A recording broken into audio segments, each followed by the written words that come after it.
सुकून तो इसमें ही मिलता है, खेती में सुकून मिलता है।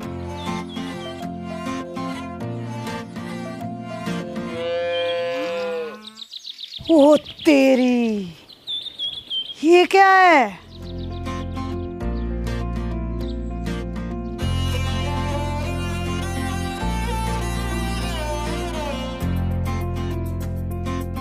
बेठोड़ो सोवे हमारे आंगने।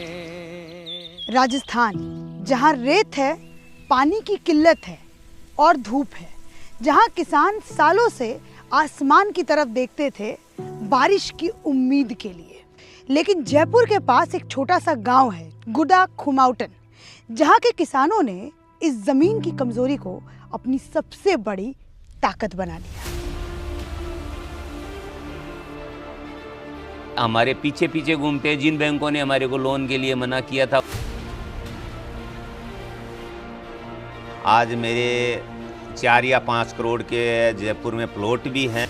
मैं अर्चना तिवारी आज आपको दिखाऊंगी कि कैसे रेत पर भी रुपया उगाया जा सकता है। गुड़ा गांव की जमीन रेतीली है, पानी जमीन में टिकता नहीं।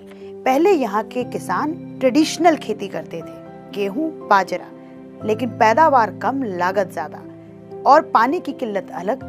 ये वो जमीन है जिसे लोग बंजर होने की कगार पर कहते थे। लेकिन आज यहाँ कुछ ऐसा हो रहा है जो पूरे देश के किसानों को देखना चाहिए। अब मैं आपको एक नंबर बताती हूँ जिसको सुनकर आप शॉक रह जाएंगे। 1200 एकड़ गुडा और उसके आसपास के इलाके में 1200 एकड़ में पॉली हाउस और प्रोटेक्टेड फार्मिंग हो रही है। सोचिए, वो जमीन जो कभी रेत थी, जहां पानी टिकता नहीं था, जहां कुछ कभी उगता नहीं था, आज वहां 1200 एकड़ में ये ऑर्गेनाइज, साइंटिफिक और प्रॉफिटेबल फार्मिंग हो रही है। ये सिर्फ एक किसान की कहानी नहीं है, ये एक पूरे इलाके का ट्रांसफॉर्मेशन है। जब एक खेमूराम जी ने पॉली हाउस लगाया, पड़ोसी ने देखा, पड़ोसी ने पड़ोसी को देखा और धीरे धीरे एक पूरा गांव, एक पूरा इलाका रेत को रुपया में बदलने लगा। कुछ महीनों पहले मैं इजराइल गई थी। वहां मैंने देखा कि इजराइल की ज्यादातर जमीन जो है वो रेतीली है, जहां 60% जमीन डेजर्ट है। फिर भी इजराइल दुनिया को सब्जियां और फल एक्सपोर्ट करता है। उनकी secret drip irrigation, poly house farming plus precision agriculture. Israel ने साबित किया जमीन की क्वालिटी मैटर नहीं करती, टेक्नोलॉजी और विलिंगनेस मैटर करती है। जब मैं गुडा गांव में खेमूराम जी से मिली तो मैं एकदम शॉक रह गई कि एक राजस्थान का किसान, जहां की जमीन रेतीली है, जहां पर पहले सिर्फ गेहूं और बाजरा उगाया जा सकता था, लेकिन आज ये किसान अपनी खेत के अंदर 1 करोड़ मुनाफा 1 साल में कमा रहे हैं पॉली हाउस के टेक्निक से। तो जब से आप खेती कर रहे हैं, जब से मुझे लगता है आपने जवानी में ही खेती शुरू कर दी। हाँ, मैंने 15-16 साल में 15-16 साल में ही शुरू कर दी। और अभी आप मुझे अपनी कहानी बता रहे थे कि आप बहुत ही गरीब परिवार से आप आते हैं। तो तब से जो आप खेती कर रहे हैं, अभी तक आपने कितना मुनाफा जो है वो खेती में कमाया और ये कैसे हुआ? मैंने मुनाफा कमाया कि मेरे जो कर्जा था वो पूरा चुकती कर दिया। हाँ। और मैंने तकरीबन आज मेरे 4 या 5 करोड़ के जयपुर में प्लॉट भी हैं। अच्छा। और मैंने अभी एक पार्टनर में 35 बीघा ज़मीन निवाई के पास में ज़मीन भी ले ली है। अच्छा। और 2-3-4 गाड़ी घोड़े भी हैं, मकान भी। मेरे पास में फॉर्चूनर भी है और टाटा की हैरियर भी है, एक किया भी है। आपको राजस्थान सरकार ने जो है वो इजराइल भेजा, और क्या एक्सपीरियंस आपका वहाँ पे इजराइल से, मतलब यहाँ पर? इजराइल तब गया मैं, तब मेरा कोई बड़ा रोल नहीं था, तो मेरे को सरकार के द्वारा मेरा नाम निकाला गया, तो मैं जाने का इच्छुक नहीं था, तो मैंने उनको मना कर दिया था। तो परंतु फिर भी वो चाहते थे कि हम ऐसे आदमी को भेजें जो कोई जुनून भरा हो, जो कुछ करने लायक हो, कुछ नया करने की ललक हो। तो हमारे अधिकारी आकर के हमारे को उन्होंने बोला कि आपका अगर सरकार ने नाम निकाला तो आपको जाना चाहिए। और मैं मजबूरी में किसी भी प्रकार से इजराइल गया। तो वहाँ जाने के बाद में मेरे को एहसास हुआ कि मेरे को वहाँ जाना बहुत ज़रूरी था, क्योंकि वहाँ जो टेक्नोलॉजी से वो जो खेती कर रहे थे वो अपने हिंदुस्तान से बहुत अलग कर रहे थे। क्योंकि वहाँ क्लस्टर में खेती हो रही थी, जो गायों का था वो भी अलग से सेक्टर बना हुआ था, मत्स्य पालन का भी अलग से बना हुआ था, और जो खेती थी वो मिश्रित खेती नहीं थी, गेहूं की खेती अलग थी, फलदार पौधों की खेती अलग थी, जो सब्जियां थी वो अलग क्षेत्र में थी, और वहाँ अनुपात था कि जितनी खपत होती थी उतनी ही सब्जियां या अनाज उगाया जाता था। वहाँ ज़्यादातर अनुदान प्रक्रिया शुरू में नहीं दी जाती, वहाँ अनुदान प्रक्रिया लास्ट में माल तैयार होने के बाद में जब फैक्ट्री में जाता है उस टाइम पर उनको अनुदान दिया जाता है। तो यहाँ और वहाँ तो रात और दिन का फर्क है। तो जैसे आप इजराइल गए और फिर जब वापस आए, फिर यहाँ पर जो आपने खेती करी और फिर जो उससे पहले आप खेती कर रहे थे, क्या अंतर आपको मिला दोनों खेतियों में? तो यहाँ आने के बाद में मंत्री जी ने वापस 1 महीने के बाद में बुलाया और हमारे को बोला कि आप जो वहाँ पोली हाउस में जो पैदावार देख करके आए थे, क्योंकि वहाँ पोली हाउस में हमारे को 15-15, 20-20 लाख की पैदावार खीरे में और शिमला मिर्च में बता रहे थे, तो वो हमारे गले नहीं उतर रही थी, क्योंकि हमने कभी देखा ही नहीं था। तो हम कैसे माने भाई इसमें 15-20 लाख रुपए की पैदावार हो सकती है। परंतु जब पोली हाउस लगा और इसमें पैदावार हुई तो मेरे अगले पोली हाउस लगने के बाद में 3 महीने बाद में मेरे 13,60,000 रुपए की फसल हुई। तो 3 महीना में 13,60,000 की 13,60,000 रुपए की मेरी पहली फसल हुई। खेमाराम जी, एक बात बताइए, मैंने यहाँ पे जैसे यहाँ पे मैं और भी किसानों से बात करी थी, वो मुझे बता रहे थे कि यहाँ पर पानी नहीं है। पानी नहीं है, पानी है ही नहीं। फिर ये पानी कहाँ से? पानी 15 साल पहले खत्म हो चुका था। ये सारा का सारा जो फार्म पॉन्ड बने हुए हैं ये वर्षा जल का पानी है। कल परसों वर्षा बहुत अच्छी हुई थी, यहाँ ओले भी गिरे थे, तो ओले भी गिरे, उनका भी पानी जो छत का पानी था वो सारा का सारा इसी पॉन्ड में इकट्ठा हुआ। अच्छा। और बरसात के दिनों में ये पूरा पॉन्ड भर जाता है, ओवरफ्लो भी हो जाता है, और पूरे बरसात में हम इसके अंदर ओवर पानी नहीं लगने के कारण से फसल भी ज़्यादा होती है। जिस प्रकार से जितनी आवश्यकता होती है उतना ही पानी इसमें हम सप्लाई में देते हैं। तो जैसे मतलब बारिश का पानी यहाँ पे चूंकि पानी नहीं है, और नीचे आप बता रहे थे कि 500 फीट के नीचे पानी है। पानी है वो भी अच्छा पानी नहीं है, फसल लायक पानी नहीं है, ना पीने लायक पानी है। हाँ। क्योंकि वो साल्टी पानी है, उसका ईसी और पीएच ज़्यादा है। तो ये जो वर्षा जल है ये तो अमृत है। जैसे यहाँ की जो मिट्टी है ये ऐसी रेतीली है, ये रेतीली मिट्टी है, खेतों में भी यही मिट्टी है? हमारे सारे खेतों में हमारा एरिया ही रेतीला है। ये तो अच्छा। ये राजस्थान का बिल्कुल बैकवर्ड एरिया रेतीला टीलों का गांव था, परंतु ये संरक्षित खेती ने इसको पॉपुलर कर दिया। अच्छा। मतलब ये खर्चीला है, इसमें गोबर की खाद खूब ज़्यादा डालनी पड़ती है। आपके यूपी और बिहार एमपी में तो बहुत अच्छी ज़मीन है। खेमाराम जी, मुझे एक बात बताइए, जैसे आप ये पॉली हाउस के बारे में आप मुझे बता रहे हैं, इतना सब कुछ अच्छा मुझे पॉली हाउस के बारे में, लेकिन ये तो लागत भी तो बहुत लगती होगी ना पॉली हाउस को लगने में? लागत तो लगती है। हाँ। इसमें 1 एकड़ में लागत ज़्यादा लगती है तो मुनाफा भी ज़्यादा होता है। कितनी लागत लगती है 1 एकड़ में? तकरीबन 1 एकड़ में 40 से 45 लाख रुपए के लगभग खर्चा आता है। तो एक गरीब किसान कैसे लाएगा 40 से 45 लाख? गरीब किसान के लिए 40-45 लाख की जरूरत नहीं है, उसको 30 लाख रुपए तो सरकार सब्सिडी देती है, 25 से 30 लाख रुपए के लगभग। तो बाकी का इस पे लोन हो जाता है। कोई भी अगर किसान लगाना चाहे तो बाकी का 10 से 15 लाख के लगभग का लोन लिमिट होती है। तो वो अगर किसान की सिविल अच्छी है तो उसको टाइम से, क्योंकि अभी बैंकों के विश्वास बढ़ गया है, तो पॉली हाउस नेट हाउस के लिए जिसकी सिविल अच्छी है उसके लिए कोई मनादी नहीं है, क्योंकि बैंक जाते ही उसका लोन स्वीकृत करते हैं। और जैसे ही इसकी पैदावार आती है तो किसान अपने जैसे जैसे पैदावार जाती रहती है उसकी किस्तें टाइम पर चुकती जमा कराता रहता है। तो धीरे धीरे बैंकों के विश्वास बढ़ गया। पहले एक रिस्क लो आप, मैडम आप लो, मैं लूं? आपके मैं तो बिहार से आती हूँ, जमीन ही नहीं है मेरे पास। तो जमीन तो ज्यादा महंगी नहीं मिलेगी, जमीन तो ले लेना आप। 2 बीघा आप मुझे जमीन सिखाएंगे? हाँ, मैं सिखाऊंगा। एक पॉली हाउस सिखाने की मेरी गारंटी है। 6 महीने तक मैं उसमें से 20 लाख रुपए निकाल करके आपको दूंगा। सही बताओ? सही सच बोल रहा हूँ मैं, झूठ नहीं बोल रहा। पक्की बात? पक्की बात, प्रॉमिस है। 20 लाख रुपए मेरी गारंटी है, मैं निकाल करके दूंगा आपको 1 साल के अंदर। ये कॉन्फिडेंस जो है ना, अगर हमारे देश के किसानों में, हर किसान में ये खेमाराम जी वाला कॉन्फिडेंस आ जाए तो सच में भारत बहुत कुछ कर सकता है। आप तो एंजॉय भी करते होंगे अपनी लाइफ बहुत ज़्यादा खेमाराम जी, हैं? ये एंजॉय से कम है क्या? एक बात बताओ, मेरे को 5-7 देशों में जाने का मौका मिल गया। वहाँ रुकने ठहरने की एक पहले जब मैं परंपरागत खेती करता था तो खेत में काम करते हुए हवाई जहाज जाता था, तो मेरे मन में यही होता था कि कभी ज़िंदगी में मैं भी इसमें बैठ पाऊँगा क्या। परंतु वो सपना पूरा हुआ मेरा, और आज कई देशों में गया। तो ये सपने सभी किसानों के हैं, ये मेरे सपने नहीं है, सभी किसानों के सपने हैं। परंतु इनको साकार करने का जिम्मा कुछ मतलब जागरूक किसान कर सकते हैं, मीडिया कर सकती है, आप सर के लोग बाग कर सकते हैं, क्योंकि इनको लोगों को विश्वास में लाने की ज़रूरत है कि हकीकत में ये होता है, ये झूठ नहीं है, सच्चाई है। इनसे मिलिए। इनका नाम है बाबूलाल चौधरी। ये खेमोराम जी के खेत में मजदूरी किया करते थे, लेकिन आज इनके खुद के 2 पॉली हाउसेज हैं। अच्छा बाबूलाल जी, जैसे आपने मुझे अभी बताया कि आपकी जो ज़मीन है वो 2 बीघा की ज़मीन है, जिसमें आपने 2 पॉली हाउस लगा रखा है, और आपको 8 से 10 लाख रुपए का सालाना प्रॉफिट होता है। मतलब आप घर लेकर के जाते हैं 8 से 10 लाख रुपए। और जब आप ये मजदूरी, मतलब जब भी आप खुद की खेती नहीं करते थे, तब कितने रुपए बचते थे आपके पास? घर का खर्चा भी चलाना मुश्किल रहता था, मजदूरी अलग से करनी पड़ती थी। ये खुली खेती करते थे।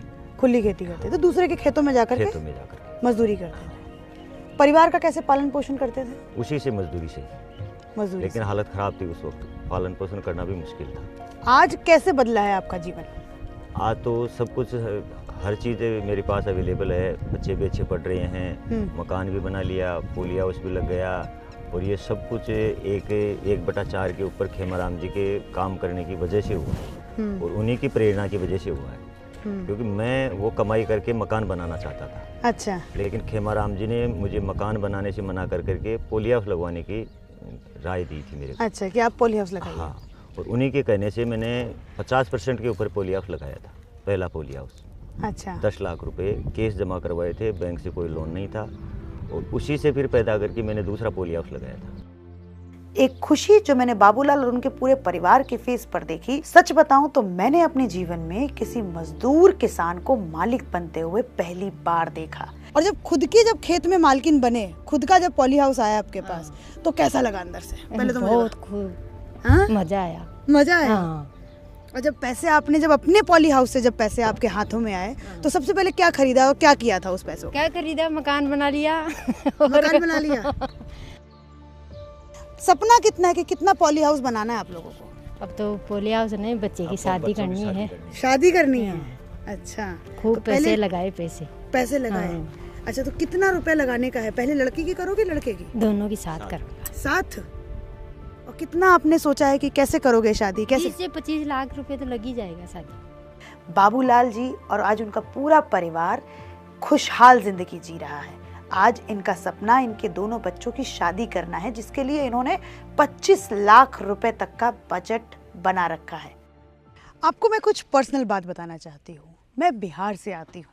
वहाँ के ज़मीन, वहाँ की खेत, वहाँ के किसान देखे हैं मैंने, और मैंने बिहार में किसानों की मजबूरी देखी है कि कैसे किसान अपने खेत को छोड़ते हैं और बिहार को छोड़ करके दूसरे प्रदेशों में मजदूरी का काम करने जाते हैं।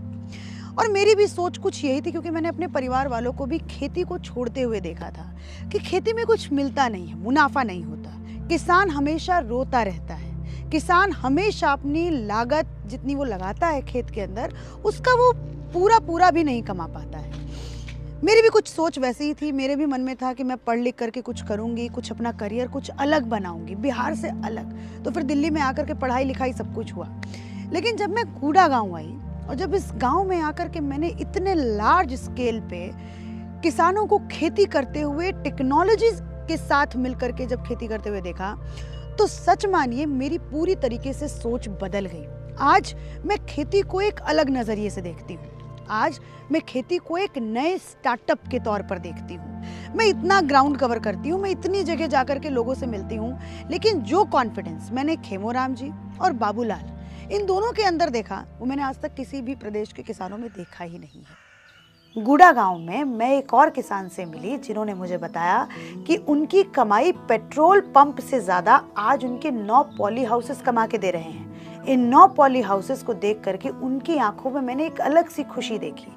सरपंच जी, आपके पास कितनी पॉली हाउसेस हैं? हमारे पास 9 पॉली हाउस है। 9 पॉली हाउस है।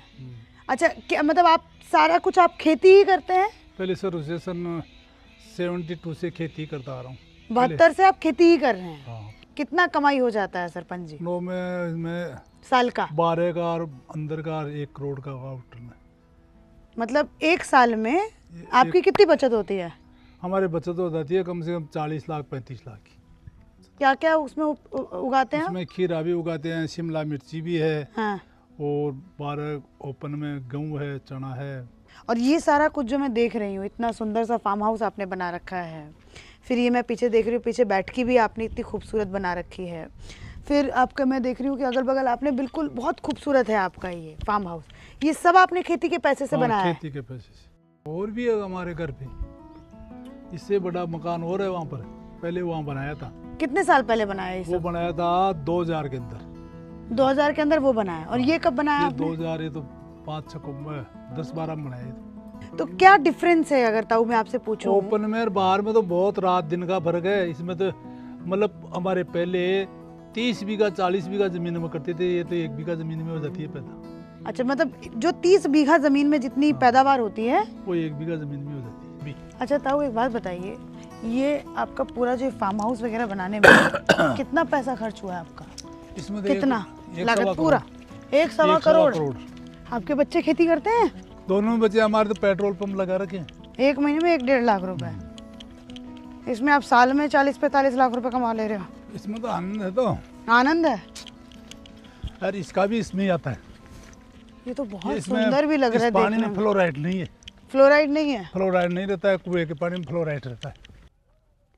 ये जो आपको मेरे पीछे पॉन्ड दिख रहा है, इसी पॉन्ड के अंदर पूरा का पूरा रेन वाटर इकट्ठा किया जाता है।